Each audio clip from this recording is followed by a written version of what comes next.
కూడా కిడ్నీ పేషెంట్లు ఉన్నారు. 10 మంది డాక్టర్లు తీసుకొచ్చి ఓ స్పెషలిస్ట్ని తీసుకొచ్చి సాయంత్రం 6ంటికి ఇంటింటికి బయలుదేరి పేషెంట్లందరితో డాక్టర్లతో మాట్లాడించి ఒక మెడికల్ క్యాంప్ పెడితే రాత్రి 11 అయింది. Is the leader. ఒకసారి చప్పటి కొట్టుకోండి. ఎక్కడి నుంచి వచ్చింది అది? ఆ సర్వీస్ అనేది ఆయన గుండెల్లో ఉంది. నాకు చాలా ఇప్పుడు టీచర్ల సంఘం నాయకుడిగా మేము రోజు ఏదో ఓ మాస్టర్కి ఏదో అప్లికేషన్ చేయాలనో డ్యూటీ ఏపీ నో డ్యూటీ ఇది కాదు. ఇది మామూలుగా జరిగాయి ఈ పెద్ద లెక్కలే కానీ కాదు. అదేంటి చెప్పండి. రాత్రి సాయంత్రం 6ంటికి బయలుదేరి 70 మంది 80 మంది పేషెంట్లు ఉంటే వాళ్ళందరినీ ఇంటింటికి 60-70 మంది టీచర్లు ఇంటింటికి తిరిగి 10 మంది డాక్టర్లు తీసుకుని వెళ్ళి వాళ్ళకి వైద్య సలహాలు. గొప్ప విషయం ఏంటంటే ఒక పెద్ద సెట్ దేవానంద రెడ్డి గారు ఆయన కూడా ఇంటింటికి తిరిగాడు. 70 ఏళ్ళకి ఆయన కూడా తిరిగాడు. రాత్రి 10ంటికి మెడికల్ క్యాంప్ పెట్టి వాళ్ళందరికీ మందులు రోగులకు కావాల్సిన సర్వీస్ అంతా చేస్తే అది ఒక చరిత్రలో నిలిచిపోయింది. మరి అలాంటి మంచి కార్యక్రమాన్ని ఆర్గనైజ్ చేశాడు ఏకొండూరు మండలంలో ఆ దీప్లానగర్ తండ. ఆ ఊరే నేను ఎప్పుడు వెళ్ళలేదు. అంతమంది కిడ్నీ పేషెంట్లు, అంతమంది జబ్బు ఉన్నటువంటి ప్రాంతం. అది నేను ఏమంటానంటే ఉపాధ్యాయ వృత్తి యొక్క గౌరవాన్ని పెంచింది. అది సంఘం ఎవరు చేశారు, మేము చేసామా, మీరు చేశారు, ఇంకోటి పక్కన పెట్టండి, ఎవరైనా చేయనివ్వండి. అదేంటంటే ఉపాధ్యాయులు ఎక్కడికి ఎందుకు వచ్చారు? వీళ్ళు జీతాల కోసం రాలా, డిఏల కోసం రాలా, ట్రాన్స్ఫర్ ఆర్డర్ కోసం రాలా, ఆ గ్రామంలో సేవ చేయడానికి వచ్చారు. కాబట్టి ఏ ప్రాంతం వెళ్ళినా ఎక్కడికి వెళ్ళినా వందల మంది, వేల మంది, వేలాది మంది సైనికులు అలా పనిచేయటం వల్లే ఇవాళ 26 లక్షల రూపాయలు ఈ సమాజంలో సేవ కోసం ఖర్చు పెట్టగలిగారు. 26 లక్షల రూపాయలు, అక్షర దాని పైమాటే. ఇదంతా కూడా ఉపాధ్యాయుల యొక్క గొప్పతనాన్ని పెంచేది. కాబట్టి ఇన్ని గొప్ప కార్యక్రమాలు చేయడంలో ఈ వేదిక మీద మిత్రుడు అక్బర్ గారు మరి దీనికి వర్కింగ్ ప్రెసిడెంట్గా ఉన్నారు. ప్రతి సమాచారాన్ని అప్డేట్గా ముందు పెడతా ఉంటాడు. అలానే మరి నా తమ్ముడు శ్రీనివాస్, సేవాదళ పేరే సేవాదళ శ్రీనివాస్.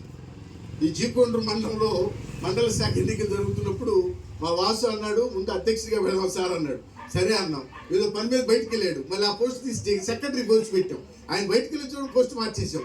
అది ప్రెసిడెంట్, ఆ సెక్రటరీనా, ఇంక చైర్మన్, అది ఇంకోటి ఆయనకి అనవసరం. పని చేయడమే ఆయనకి కావాల్సింది.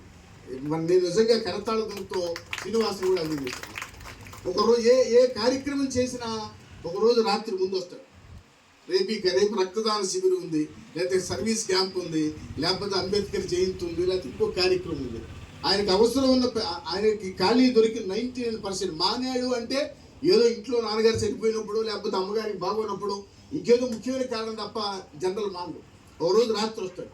ఒక సేవకుడు, ఒక పని చేసేవాళ్ళు ఎలా ఉంటారో మాతో భుజం కలిపి రాత్రంతా పనిచేస్తారు. ఎవరి కోసం? అది సమాజం కోసం, మంచి కోసం.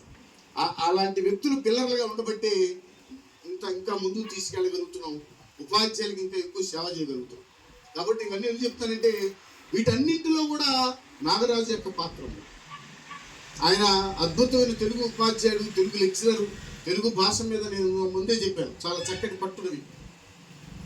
ఇంకా ఆయనకి నమ్ముకున్న వాళ్ళకి సేవ చేయడంలో కూడా అంతే ఉంటాడు. నిద్రపోడు మళ్ళీ ఈ పని ఆయన చేయాలి, ఈ సహకారం వాళ్ళకి చేయాలంటే అది ఎంత దూరమైనా, ఎంత పెద్ద స్థాయి అధికారి దగ్గరికి వెళ్ళి ఆ పని చేయడంలో అంత ముందుంటాడు, అంత రెడీగా ఉంటాడు. సేవ చేయడంలో కూడా అదే ఉంటాడు.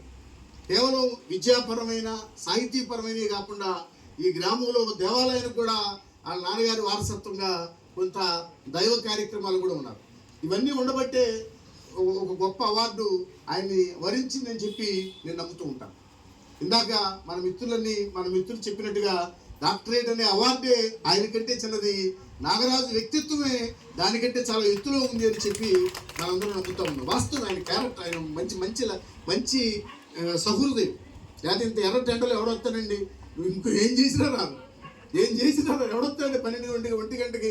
సాయంత్రం కూడా మీరు పెట్టినా ఏసీ ఉందో లేదో చూసుకుంటాం. కానీ ఆయన మీద ఉండేటువంటి అభిమానం, ఆయన మీద ఉన్నటువంటి గౌరవంతో నాగరాజు గారికి మరి జాతీయ స్థాయిలో మనందరం గర్వించే విధంగా ఓ చక్కటి డాక్టరేట్ వచ్చింది.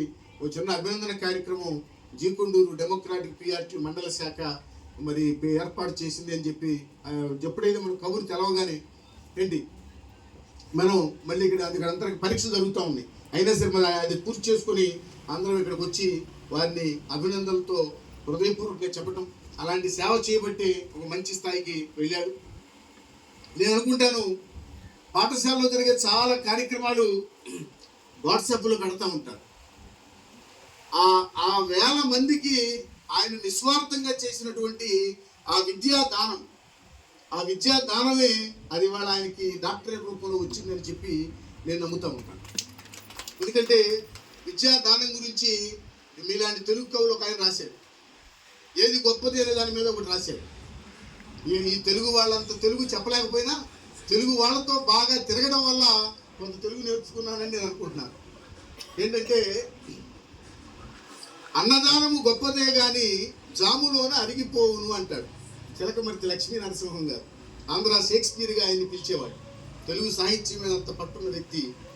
సాక్షి అనేటువంటి దాని మీద ఆయన ఇది, అన్నదానము గొప్పదే కానీ జాములోన అరిగిపోవు. ఎవరికైనా అన్నం పెట్టావు అది గొప్పదే. ఇప్పుడు నాగరాజు గారు భోజనం పెట్టాడు, మళ్ళీ 4 5 మళ్ళీ ఆకలేస్తూ ఉంటుంది.